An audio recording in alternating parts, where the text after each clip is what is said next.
ረሱል ሰለላሁ ዐለይሂ ወሰለም ዘንድ ዙልኹወይሲራ የሚባል ሰው ይቆማል። የተሚም ጎሳ ሰው ነው። ሙሉ ስሙ ዙሄር ቢን ሀርቆስ ይባላል። ከጣይፍ ዘመቻ ምርኮ ከተፋፈለ በኋላ ረሱል ሰለላሁ ዐለይሂ ወሰለም ፊት ቆመና እንዲህ አላቸው፣ አንተ መሐመድ ሆይ አላህን ፍራ፣ ምርኮን በፍትህ አከፋፍለን። አሁን ያደረግከው ክፍፍል የአላህ ውዴታ የተፈለገበት አይደለም አላቸው። ላኢላሃ ኢለላህ። ነቢዩን በፍትሃዊነት ላይ ጠርጥሯቸው ይናገራቸዋል። ነቢዩም እንዲህ አሉት፣ ወየውልህ አንተ ሰው፣ እኔ ፍትሃዊ ካልሆንኩኝ ማን ነው ፍትሃዊ? አላህ በሰማይ ወህይ አምኖኝ በመሬት ካዝና አታምነኝም አሉት። ሰውየው ተቆጥቶ ሄደ። የአላህ ሰይፍ ሰይዱና ኻሊድ ሰይፋቸውን መዘዙት። በሌላ ዘገባ ሰይዱና ዑመር እንዲህም አሉ፣ የዚህን ሙናፊቅ አንገት እንድቆርጦ ይፍቀዱልኝ። ሙናፊቅ ብለው ጠሩት። ይህ ዙልኹወይሲራ ታሪኩ ላይ ሲታይ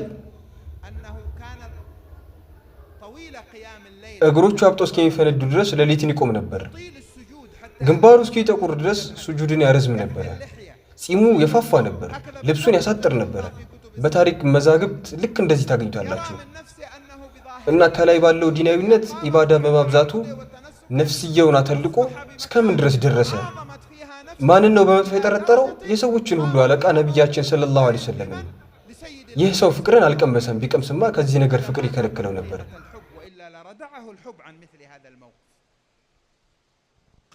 ነቢዩም ተዉት አሉ።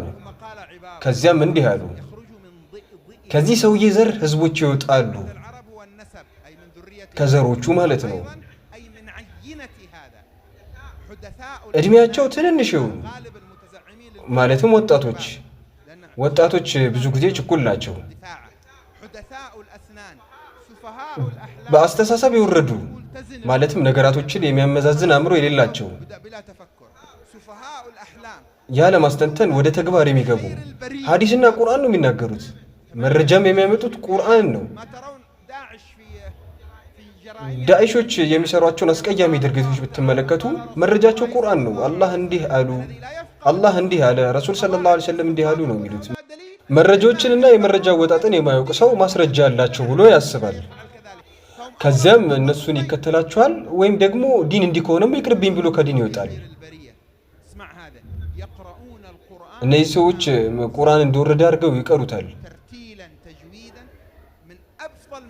ቀስ ብለው አሳምረው ምርጥ በሆነ ሁኔታ። ነገር ግን ከጉሮሯቸው አያልፍም። ልቦናቸው እንደሚገባው አያጣጥመውም፣ ፍቅርን ስላልቀመሱ ማለት ነው። ከእናንተ አንዳችሁ የእነርሱን ሰላት አይቶ ሰላቱን ይንቃል።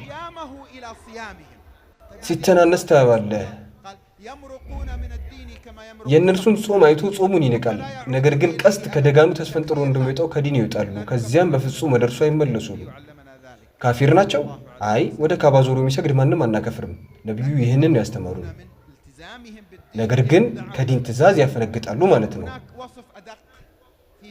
ከዚህ የበለጠ ደቃቅ አገላለጽም አለ በዝርዝር።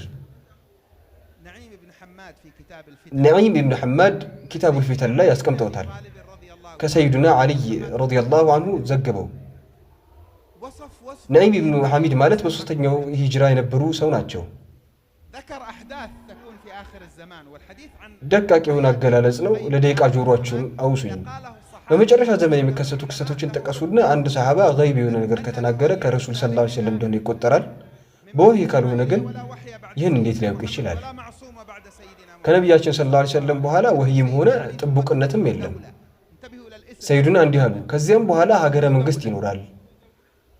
ስሙን በደንብ አስተውሉ። ሀገረ መንግስት። የዚህ ሀገረ መንግስት ባለቤቶች ምን አይነት ናቸው?